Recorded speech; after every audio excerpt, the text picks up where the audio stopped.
Ever since I can remember, I've gone on outdoor runs.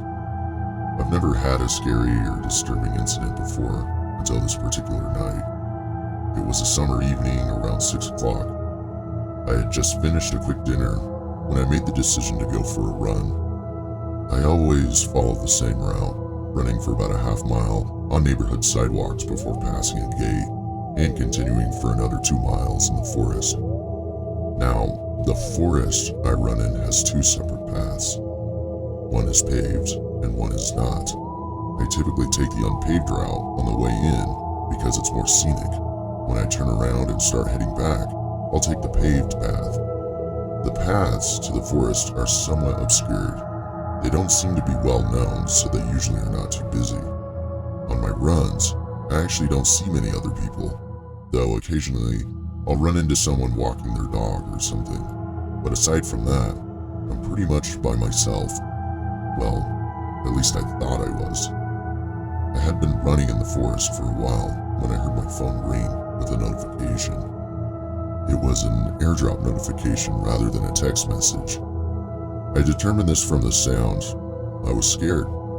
It's obvious that for someone to send this, they had to be close to me. I tried to play it off like I didn't hear it and kept running for a short while. Then I stopped to change the music. Actually, I was pulling my phone out to check the notification. As soon as I clicked on it, my heart sank. It was a Snapchat photo of me in the middle of a run with a message, "Come back." It was obviously taken a few seconds ago. I was wearing the same clothes in the picture and everything. It appeared that the person was hiding in the bushes from the angle at which the photo was taken. I put my phone away and began to run as quickly as I could. I was forced to take the long way back to my neighborhood after leaving the forest. I could hear rustling and footsteps behind me as I was running, but I didn't turn back knowing it would slow me down. I eventually arrived at the forest's edge. I started to run through backyards to escape the person pursuing me. It was successful, but the last sound I heard was metal hitting metal, which suggested he or she had a weapon. Since I never looked behind me, I still have no idea who it was. I also have no idea what they looked like. I'm not sure what they had in mind for me. I never returned to running in that forest, and I've since turned off all of my phone's airdrop features. My dog and I were alone at home.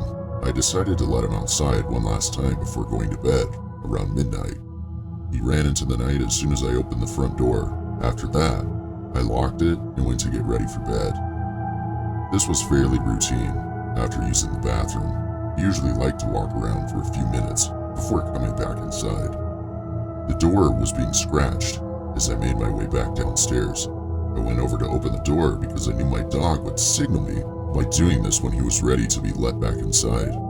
I don't know why, but I've always had the habit of looking through the door's peephole since I was young before opening it. No matter what the circumstance, I can't open the door unless I'm absolutely certain who it is. When I do this, a man with his head down and staring intently on the door handle appears instead of my dog. My gaze remained fixed on the peephole as I froze.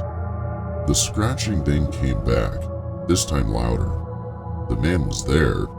His hands against the door were moving up and down, and I could see it.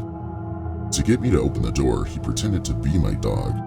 My dog's safety was a concern for me, but before we get into that scary part of the video, make sure to subscribe to the channel if you're enjoying this video and want to see more like this one. Although I wanted to call the police, I didn't think they would believe me. I attempted to photograph the man with my phone so that I could at least file a report, but my camera couldn't take pictures through the peephole. It was too small. You couldn't make out anything behind the glass. The man suddenly raises his shirt and pulls out a knife. He starts attempting to pick the lock on the door. This continued for about a minute before my dog eventually noticed him and began to bark. Although my dog isn't particularly large, in fact he's quite small, he has a deep-sounding bark.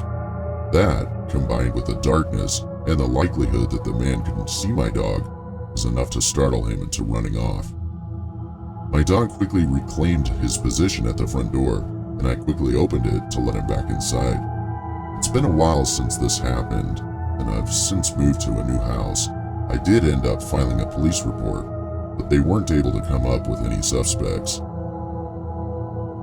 I'm currently living in my car because of some circumstances that I won't get into here that put me in a bad financial situation. I had just finished a long shift at work and was totally exhausted. I sat in the back of my car after parking in a random Walmart parking lot.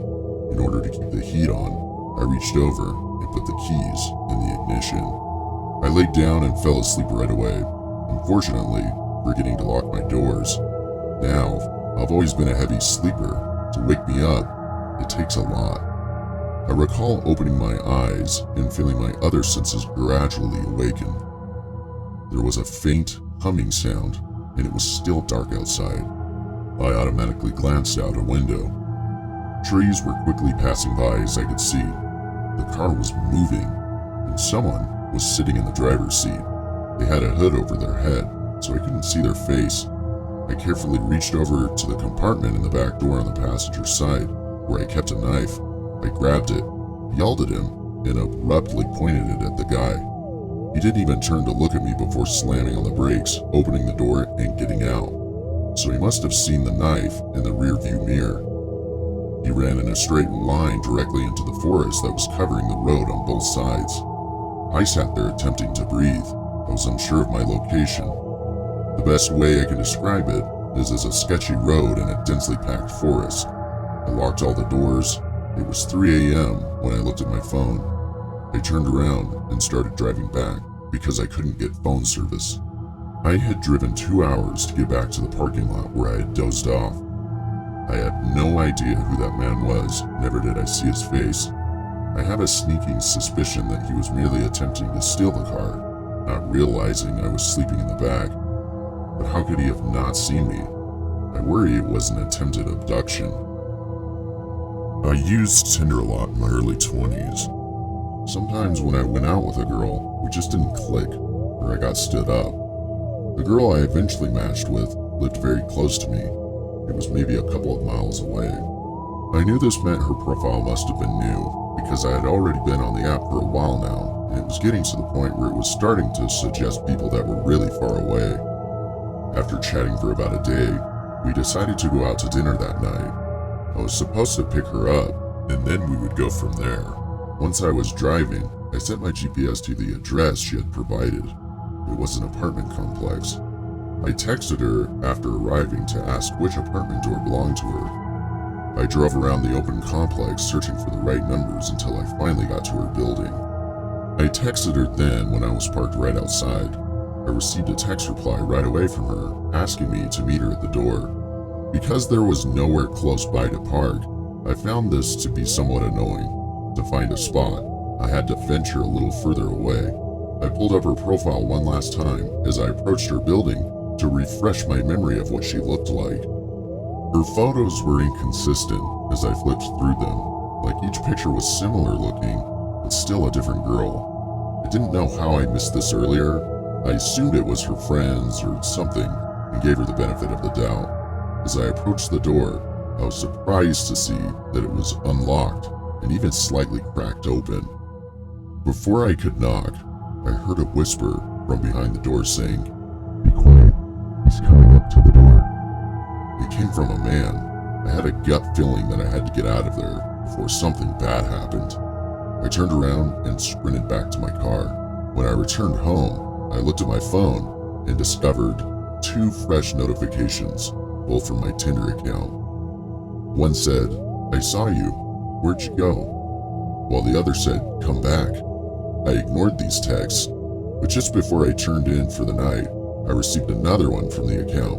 This one simply said, "We got your license plate number."